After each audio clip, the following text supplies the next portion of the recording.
बानी पीटीआई के eyes and years वो हैं, यानी कोई भी उनसे मिलके आता है वो कहता है मैं जानता हूं कि वो क्या कहना चाहते हैं। आपके ख्याल में कौन है इस वक्त सही spokes person of Pakistan Tehreek Insaf के बानी का, जिस पर एतबार किया जा सके और वो लीड कर सके सिचुएशन में?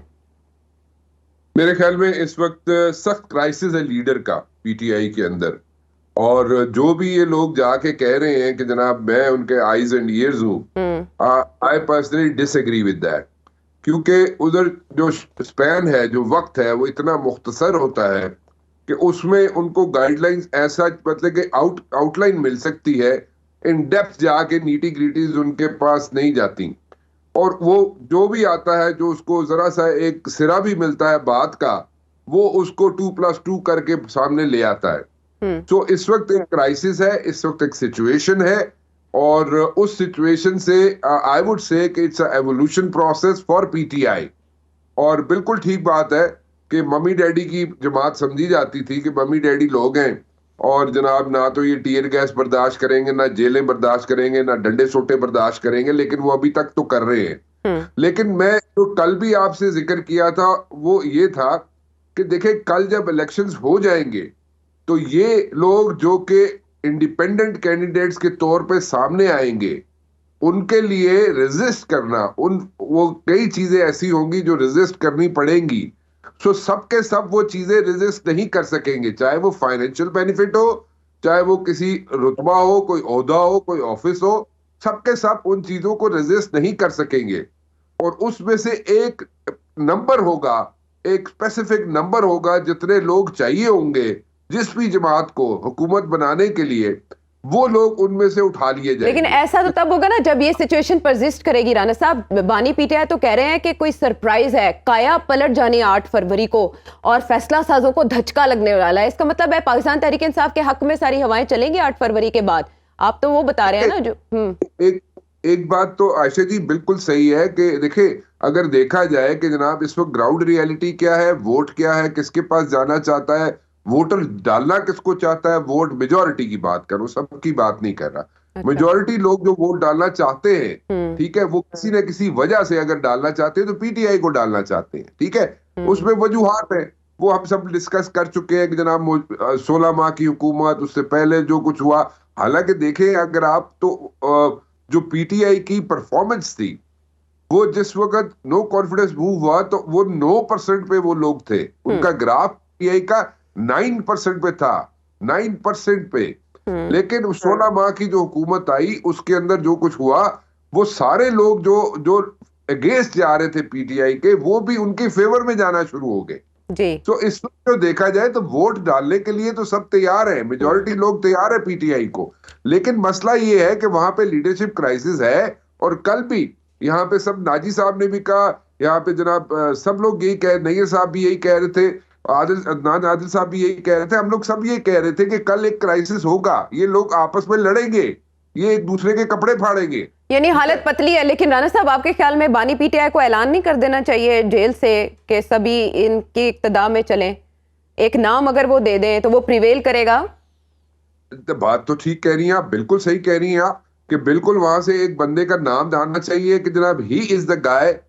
And everyone should listen to this guy. अब यहाँ पे देखे ना, वो जो जिसका आपने अभी जिक्र किया कि वो बड़ा, उसका एक मशहूर जुमला आया था सोशल मीडिया पे, उसको मैं नहीं दोहराना चाहता, लेकिन वो जो प्रोग्राम के बारे में कहता था कि उसका प्रोग्राम क्या होगा, लेकिन वो अगर उसको देखा जाए तो उसको जितनी पजीराई मिल रही थी, जितने लोग उसके पीछे चलना शुरू हो गए थे, जितने उसके फॉलोअर्स बनना शुरू हो गए थे, बाकी जो लोग हैं पीटीआई के अंदर, दे स्टार्टेड फीलिंग इनसिक्योर कि यार एक क्यों आ गया है, ठीक है, एक कलदा बंदा है, इन्हें जाके एक टीवी शो ते जनाब के मार कुटाई हुई है नाल, जो कुछ भी होया उसके बाद हीरो बन गया है, तो ही इज नोबडी। तो वो इनसिक्योरिटीज भी तो होती है ना सारी पार्टीज के अंदर, तो वो इनसिक्योर जो लोग थे वो एकदम सामने आ गए और करिए फारक करो जी अनु, ठीक है, एक और आ गए थे। लेकिन एक बात देखें जरा आप कि ये सबके साथ होता है, ये सबके साथ होता है। और बिलावल भुट्टो को आपने आप क्लिप दिखाया,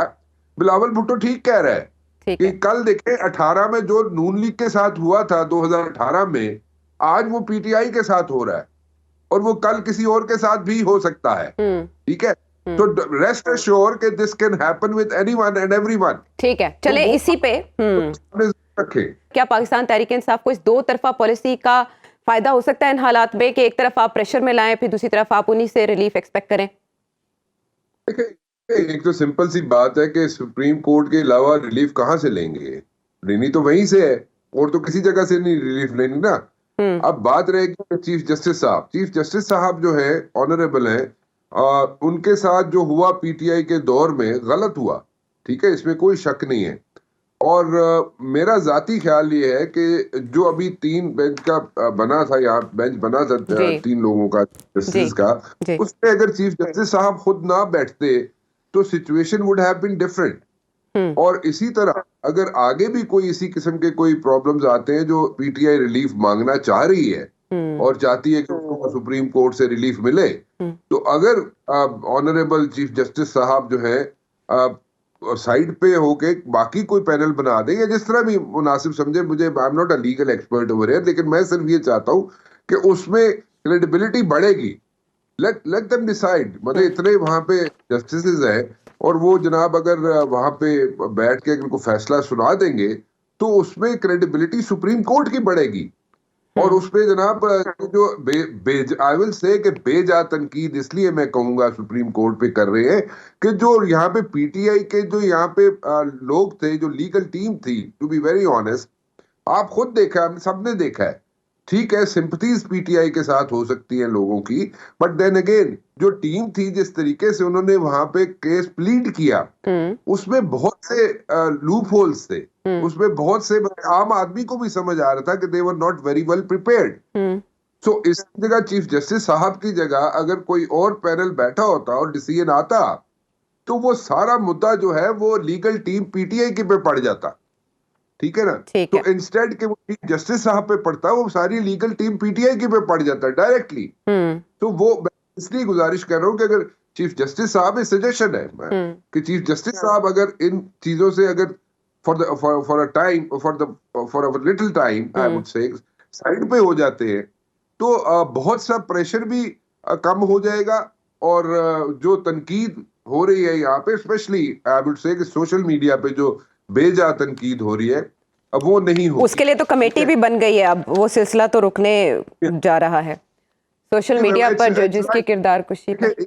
ये अच्छी बात है कि कमेटी बन गई है, बहुत अच्छी बात है, होनी चाहिए, क्योंकि यहाँ पे तो एक ऐसे सोशल मीडिया तो ऐसे बना हुआ है, अब सॉरी टू से, लेकिन एक बच्चे के हाथ में अगर आप लोडेड पिस्टल दे दें तो वो फायरिंग करता फिरे, तो वो मतलब इस तरह, ठीक है, कमेटी बन गई, अच्छी बात है, होना चाहिए, कोई थोड़ा सा चेक एंड बैलेंस भी होना चाहिए। बट मेरा जाती ख्याल ये है कि चीफ जस्टिस साहब जो है, अगर सारे पैनल से, सारे यहाँ पे जो भी बनता है, यहाँ पे जो भी फैसला करवाना चाहते हैं या केस लेके आते हैं सुप्रीम कोर्ट में पीटीआई वाले, उससे अपने आप को थोड़े अरसे के लिए साइड पे कर दे तो बहुत सी चीजें आसान हो सकती हैं। ये सबको पता है कि उन्होंने इंट्रा पार्टी इलेक्शन नहीं करवाए पीटीआई वालों ने, लेकिन ये भी एक सच है कि एएन वालों को 20,000 रुपए जुर्माना करके